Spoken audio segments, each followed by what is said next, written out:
Hello students, मैं हूं सचिन नंदनवार और आप देख रहे हो मेरा यूट्यूब चैनल जहां पे मैं बीएससी, एमएससी और इंजीनियरिंग मैथमेटिक्स कंटेंट अपलोड करता हूं। आज हम देखने वाले कॉम्प्लेक्स एनालिसिस, जहां पे मैं आपको बताऊंगा कि एनालिटिक फंक्शन क्या होता है, harmonic function, harmonic conjugate function, ये सभी टॉपिक मैं आगे लेने वाला हूँ, तो बने रहिए मेरे साथ।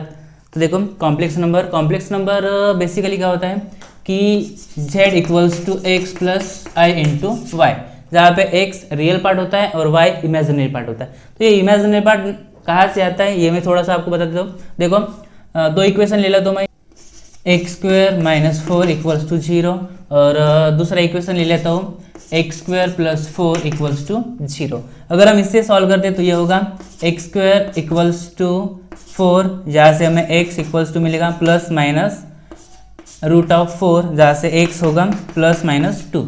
वैसे अगर इसे सॉल्व करें तो ये x square equals to minus four, जहाँ से x होगा plus minus root of minus four. देखो यहाँ पे रूट में जो वैल्यू है ये क्या है, माइनस, और अगर माइनस में रहती है तो उसको रूट से निकाल नहीं सकते। तो फिर आइलर ने बताया कि आई मतलब आइसक्रीम ही नहीं बल्कि आयोटा भी होता है, जिसे हम इमेजिनरी पार्ट बोलते हैं, और आई जो होता है उसकी वैल्यू रहती है रूट ऑफ माइनस वन, और आई स्क्वायर होता है माइनस वन। तो वहाँ से अगर माइनस फोर को माइनस वन इंटू फोर ले लें तो वो हो जाएगा आई स्क्वायर इंटू फोर। तो यहाँ से मिलेगा x equals two plus minus two into iota. तो देख लो यहाँ कि ये जो पहला रूट मिला है हमें तो प्लस माइनस टू, और ये जो मिला है plus minus two into iota. यहाँ पे आयोटा है तो ये होता है इमेजिनरी नंबर, और ये जो यहाँ टू ये होता है रियल नंबर। तो कॉम्प्लेक्स नंबर में क्या होता है कि एक रियल पार्ट रहता है और एक imaginary part. x and y belongs to real number, तो ये रियल पार्ट होता है x, और y जो होता है इमेजिनरी पार्ट होता है। फिर अब मैं आपको बताऊंगा एनालिटिक फंक्शन क्या होता है। एनालिटिक फंक्शन होता क्या है, जैसे हम रियल में पढ़ते हैं कि लिमिट, कंटिन्यूटी, डिफरेंशिएबिलिटी, वैसे ही कॉम्प्लेक्स एनालिसिस में भी है। पर जो रियल एनालिसिस में हम डिफरेंशिएबिलिटी बोलते हैं, तो यहाँ पे हम क्या बोलेंगे, एनालिटिक फंक्शन या फिर एनालिटिसिटी बोलेंगे। ओके, तो देखो, complex value function w equals to f of z equals to u of x y plus i into v of x y is said to be analytic at the point z equals to z zero if ये condition हमें क्या होनी चाहिए, satisfied करनी होगी। ये condition अगर satisfied कर लेते हैं तो हम बोल सकते हैं कि this function is analytic. Okay, तो ये जो डेरिवेटिव होती है एग्जिस्ट होनी चाहिए और यूनिक होनी चाहिए एट पॉइंट z जीरो। तो एनालिटिक फंक्शन को हम रेगुलर फंक्शन भी बोलते हैं और या फिर होलोमॉर्फिक फंक्शन भी बोल सकते हैं। तो ये तो हो गया, अगर हम डायरेक्ट सॉल्व करें तो ये ऐसे सॉल्व कर सकते हैं, पर हमें necessary and sufficient condition solve करनी होती है, जो कि होती है रीमान इक्वेशन। ये होती है del u by del x equals to del v by del y and del u by del y equals to minus del v by del x. अगर ये हम प्रूव कर लेते हैं तो हम बोल सकते हैं कि दिस फंक्शन इज एनालिटिक। अगर ये कंडीशन सेटिस्फाइड नहीं होती तो हम बोलेंगे कि this is not a analytic function. तो इसको मैं थोड़ा सा बता देता हूँ आपको कि कॉम्प्लेक्स वैल्यू फंक्शन होता क्या है। देखो, ये हमें दे रखा है जेड प्लेन, तो ये होगा x और ये होता है y। This is a real axis and this is a imaginary axis. अगर हमें पॉइंट दे रखा है 2 3, तो हम इसे लिखेंगे z equals to 2 plus 3 into iota. तो ये हो गया z। तो फिर इसका हम फंक्शन लेंगे तो कैसा होगा, उसे हम z नहीं w प्लेन से डिनोट करेंगे, w प्लेन, और ये होगा u means u of x y and v means v of x y. तो इसमें z का क्या होगा, फंक्शन होगा। जैसे हम यहाँ ले लेंगे u एंड v, तो हम इसे लिखेंगे f of z equals to u plus i into v, denote करेंगे w से। तो ये होगा w equals to f of z equals to u plus i into v. ये होता है जेड प्लेन और ये होता है w प्लेन। एक दो क्वेश्चन देख लेंगे फिर इस टॉपिक को खत्म करेंगे। क्वेश्चन दे रखा है, discuss the analyticity of the function f of z equals to z square. अगर हम डायरेक्ट सॉल्व करें कि एफ ऑफ जेड को जो अगर डिफ्रेंशिएट करें तो हमें डायरेक्ट वैल्यू मिल सकती है 2 इंटू जेड, तो हम बोल सकते हैं कि this is a analytic function. पर हमें सीआर इक्वेशन के साथ सॉल्व करना होगा, तो देखो कैसे होगा।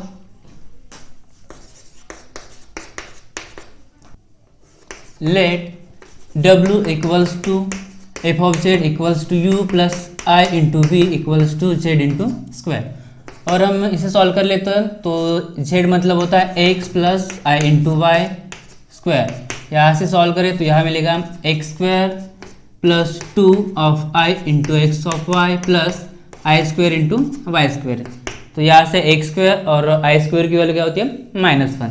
तो यहाँ मिलेगा x square minus Y square और iota into 2 of x into Y. तो ये रियल पार्ट होगा और ये क्या होगा इमेजिनरी पार्ट। तो यहाँ से u रियल पार्ट लेंगे x square minus Y square और इमेजिनरी पार्ट होगा 2 ऑफ एक्स इंटू वाई।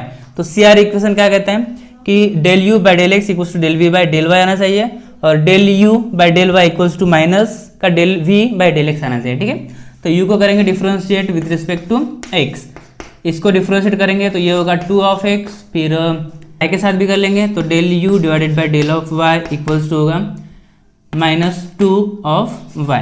फिर v को करेंगे डिफरेंशिएट, पहले y से करेंगे तो ये होगा del v divided by del of y equals to y के साथ करने पर ये 1 होगा मतलब 2 ऑफ x। फिर x के साथ करेंगे तो ये होगा x की डेरिवेटिव 1 2 ऑफ y। तो आप देख रहे हो कि CR equation del u divided by del of x equals to किसके रहता है del v divided by del of y। और दूसरा इक्वेशन होता है del u divided by del of y minus del v divided by del of x के बराबर होता है। तो देखो del u by del x मतलब ये, del u del v by del y ये मतलब 2 ऑफ x बराबर है तो ये बराबर है। फिर del u divided by del of y ये इसके इक्वल है। देखो एक पॉजिटिव आना चाहिए और एक नेगेटिव आना चाहिए। ठीक है, कौन सा भी पॉजिटिव नेगेटिव आया तो भी चलेगा, कोई फर्क नहीं पड़ने वाला। तो हम कह सकते हैं कि CR equation satisfied, hence the given function is analytic function। और एक एग्जांपल देख लेंगे। देखो ये क्वेश्चन दे रखा है so that the function, ये फंक्शन दे रखा है is an analytic function and find its derivative। पहले तो ये फंक्शन एनालिटिक है या फिर नहीं देखना पड़ेगा, फिर उसकी डेरिवेटिव निकालेंगे।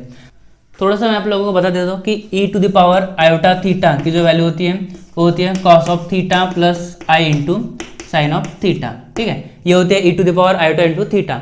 तो यहाँ पे दे रखा है cos y plus i into sine y, तो उसको हम क्या लिखेंगे e to the power i into y लिखेंगे। अगर वैसा लिखते हैं तो ये क्या हो जाएगा e to the power x और ये होता है e to the power i into Y.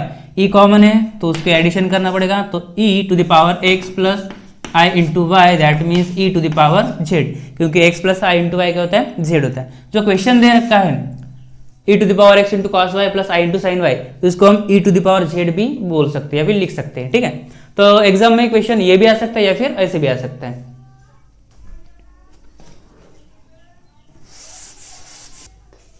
Solution, let w equals to f of z equals to u plus i into v equals to, दे रखा है हमें e to the power x into cos of y plus i into sine of y।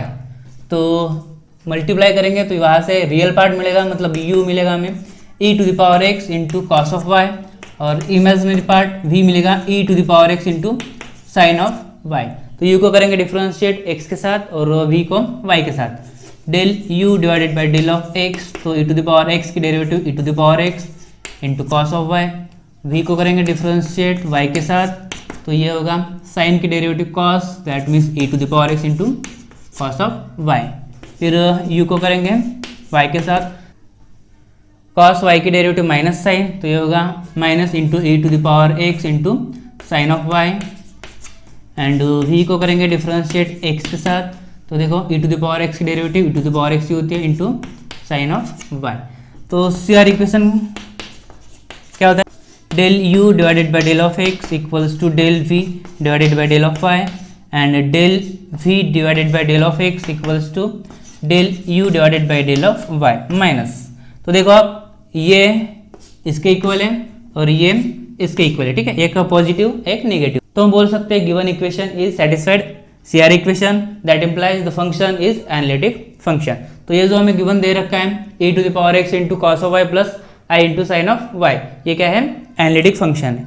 तो हम derivative भी solve कर लेते हैं। देखो डेरिवेटिव तो हमें दे रखा है w को डिफरेंशिएट करेंगे विथ रिस्पेक्ट टू x, तो dw divide by d of x equals to del u divided by del of x plus i into del v divided by del of x। तो देखो del u divided by del of x की जो value है e to the power x into cos of y plus i into del v divided by del of x की जो value है e to the power x into sine of y. हम यहाँ से e to the power x अगर common लें तो bracket में आएगा cos of y plus i into sine of y. Cos of y plus i into sine y की जो वैल्यू होती है क्या होती है e to the power i into Y. तो ये होगा e to the power x और इसकी value e to the power i into y. इन दोनों को ऐड करेंगे तो यहाँ से मिलेगा e to the power x plus i into y, मतलब वहाँ से मिलेगा e to the power z. तो ये होता है डी डब्ल्यू divided by d of x और यही होती है डेरिवेटिव। ओके, तो आप लोगों को मेरा वीडियो कैसा लगा कमेंट में ज़रूर लिखना और लाइक शेयर सब्सक्राइब जरूर करना। Thank you.